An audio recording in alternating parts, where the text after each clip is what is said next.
মায়ের ডরের ঠেলা আমি দৌড়েছি, পরে আমি গাড়ির পিছন দিকে উঠছি, উঠতে টান দিছি।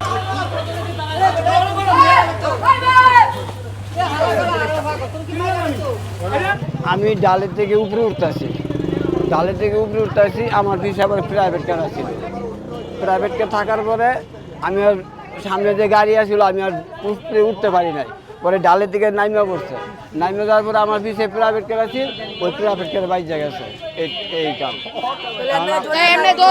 বাইজা গেছে। এখন আমার মায়ের ডরের ঠেলা আমি দৌড়েছি। বাচ্চা থাকলে তো শেষ। বাচ্চা রাখতো আমি তো আমগো গাড়ি উপরে উড়ে দিছি। পাঁচটা মারছো, তুমি একটা মারতে। আমি এই জায়গায় গাইলে ভালো শুনলি হ্যাঁ, একটার লগে তো তুমি পাঁচটা মারছো। আরে পিছে আরেকটা বাচ্চা থাকলে মাইরা দিল। আমি ওর আটকাইবার জন্য গাড়ি সামনে দিছি, আমার গাড়ি আমার মানে কি আমার গাড়ি সহকারে মাইরে তো যাইতেছে গা। পরে আমি গাড়ির পিছন দিকে উঠছি, উঠতে টান দিছি, টান দিয়ে আবার দিদি মোটরসাইকেলে মাইরে দিছে।